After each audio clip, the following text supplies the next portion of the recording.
Hope everyone's doing well. So today I'll be talking about working capital. So as we know, the total capital is divided into two. That is your fixed capital and your working capital. So we are here discussing working capital.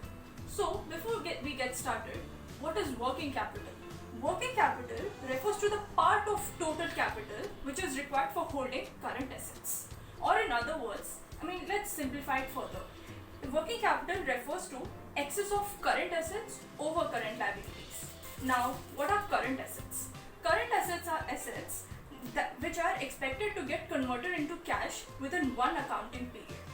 So, a few examples of current assets are bills receivable, debtors, cash in hand, cash at bank, stock, etc. These are a few examples. So now let's get into current liabilities. What are current liabilities?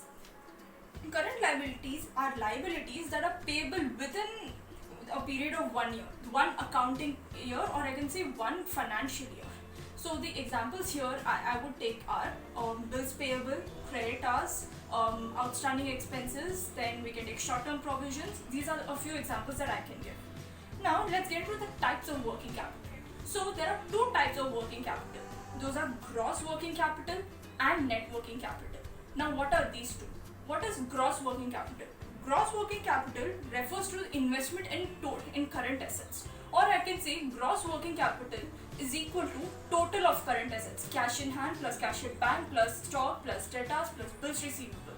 All these, the total of all these current assets is equal to your gross working capital. Now what is net working capital? Net working capital refers to your excess of current assets over current liabilities. So your gross net working capital is equal to current assets minus current liability. So in order to give you more clarity about it, I'll give you a little example.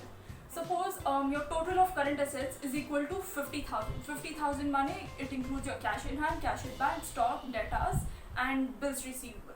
So all these five added up is 50,000. That is your current assets. So what is your gross working capital here? So your gross working capital is equal to your total of current assets. So your gross working capital is equal to 50,000. Now let's go to the net working capital. So let's take the same example again. You got your total assets is 50,000. Let's take your total current liabilities as let's take 20,000. So your total current assets is 50,000 and your total current liabilities is 20,000. So your net working capital is equal to your current assets minus current liabilities. So it's 50,000 minus 20,000 is equal to 30,000. So there's there's a difference between your gross working capital and net working capital. Okay, and here in net working capital, if your net working capital is positive, it means that your current assets are greater than your current liabilities. If your net working capital is negative, it means that your current assets are less than your current liabilities. So now let's get into the concept of operating cycle. We all know, right? What is an operating cycle? So operating cycle refers to is the time duration, starting from when you procure your raw materials or procurement of raw materials, and then it ends with the sales realization. Basically, what happens in a operating cycle? You have your cash in hand.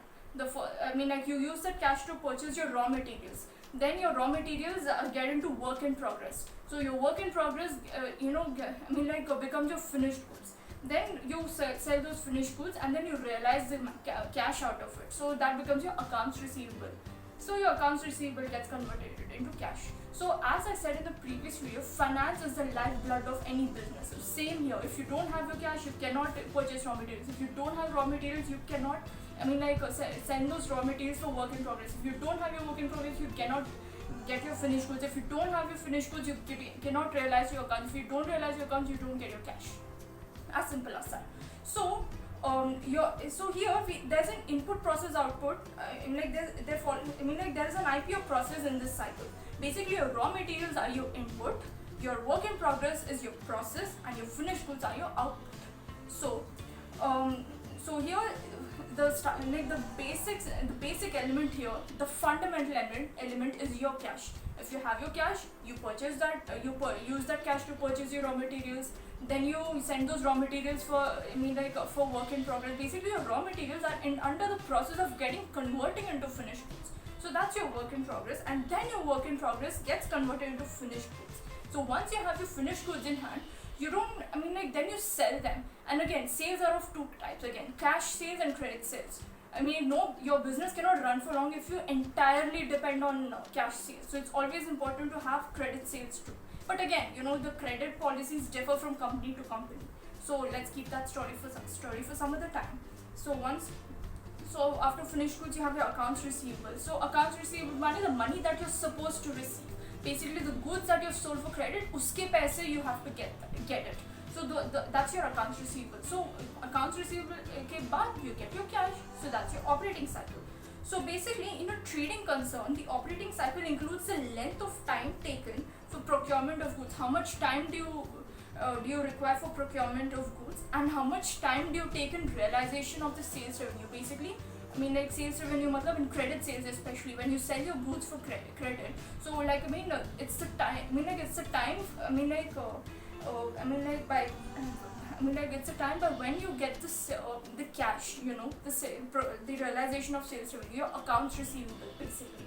So again, the length of the operating cycle directly affects the requirements of your working capital. See, I mean, so like, it's wise. So here, the longer your operating cycle, if your operating cycle is long, then your working capital requirements increase. If your working capital, I mean, if your operating cycle is shorter, then your working capital requirements decrease. So it entirely depends. There are a lot of factors that affect the working capital requirements. So let's keep that story for some other time. Thank you very much.